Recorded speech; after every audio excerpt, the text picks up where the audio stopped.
शरद पवार हे नक्कीच मोठे नेते आहेत, आदरणीय आहेत. पण एखाद्या ज्या गद्दारानं आपलं सरकार पाडलं,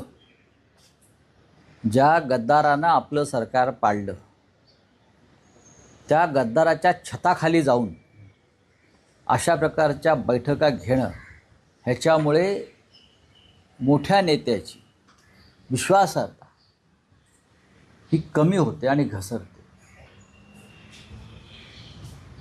माननीय शरद पवार हे मोठे नेते आहेत, आदरणीय आहेत. पण ज्या एकनाथ शिंदेंनी या महाराष्ट्राला भ्रष्टाचाराची आणि गद्दारीची वाळवी लावली, कीड लावली, का अख्खं विधानभवन का ओस पडलं होतं का?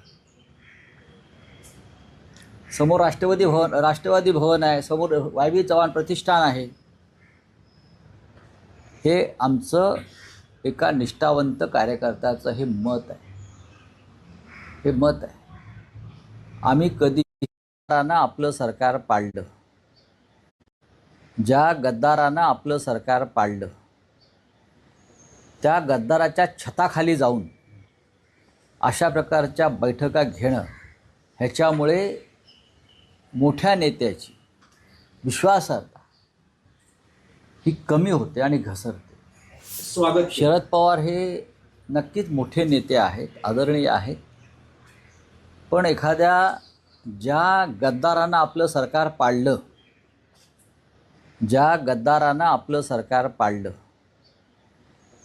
गद्दाराच्या छताखाली जाऊन अशा प्रकारच्या बैठका घेणं, ह्याच्यामुळे मोठ्या नेत्याची विश्वासार्हता ही कमी होते आणि घसरते. माननीय शरद पवार हे मोठे नेते आहेत, आदरणीय आहेत.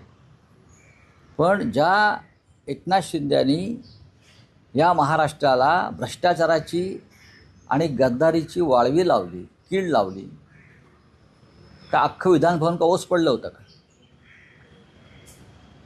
समोर राष्ट्रवादी भवन आहे, समोर वाय.बी. चव्हाण प्रतिष्ठान आहे. हे आमचं एका निष्ठावंत कार्यकर्त्याचं हे मत आहे. आम्ही कधीही गद्दारांच्या अशा ठिकाणी जाऊन आमच्या पक्षाच्या बैठका घेण्याचं एवढे आम्ही काय म्हणतात ते सहिष्णू नाही आहोत. आणि एवढं आमचं मन नक्कीच मोठं नाही. आम्ही लोरीड विधान आहे. या आधीही शरद पवारांच्या राजकीय विश्वासार्हतेवर अनेक स्तरावर प्रश्नचिन्ह किंवा टीका झालेली आहे. नाही, मला असं विचारायचं, त्यांना पहिल्यांदा म्हणजे तुम्ही त्यांचे इतके निकटवर्ती आहे ना, तुम्ही महाविकास आघाडी सरकार स्थापन करण्यामध्ये पवार आणि तुम्ही होता. बघा, आमचं तुमच्याकडून हे विधान येते म्हणजे नक्कीच तुम्ही स्वतः, तुमचा पक्ष, उद्धव ठाकरे हे काल पवारांनी जी कृती केली त्यामुळे दुखावलेले दिसतात. नाही, सगळेच दुखावलेले असतील.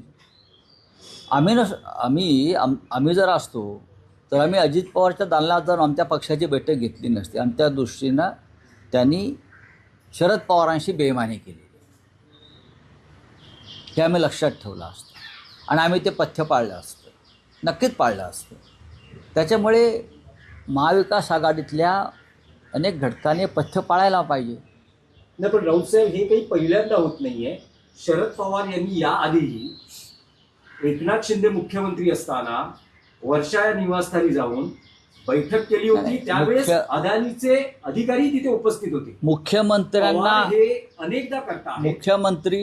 मुख्यमंत्र्यांना भेटणं पवार साहेबांसारख्या ज्येष्ठ नेत्याने, ह्याच्यामध्ये मी काय चुकीचं मानत नाही. राज्याच्या प्रश्नाविषयी कालची बैठक विधानभवनात जे माननीय पवार साहेब आले, ते सीमा प्रश्नासंदर्भात एक महत्त्वाची बैठक होती, त्यासाठी ते आले.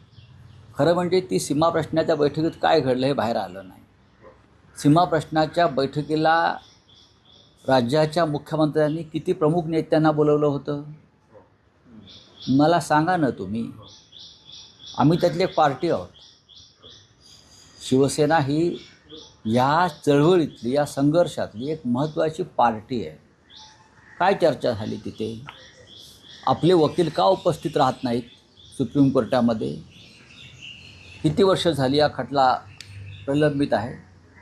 राज्याच्या मुख्यमंत्र्यांना याच्याविषयी किती जाणीव आहे की मराठी माणूस तिथे जो हाल अपेष्टा भोगतो आहे त्यातून तोडगा निघावा, यासाठी त्यांची काय भूमिका आहे आणि काय चर्चा झाली. तुम्ही पुढल्या बैठकीला काय तारीख दिलीत आणि परत एक बैठक तारीख घेत आहे का? सीमा प्रश्नाच्या बैठकीपुरतं शरद पवारांचं विधानभवनात येणं आम्ही बघा, त्यांनी काय करावं हा त्यांचा पक्षाचा प्रश्न आहे. पण एकनाथ शिंदेंच्या दालनामध्ये तुम्ही जाता आणि तुमच्या पक्षाची बैठक घेता,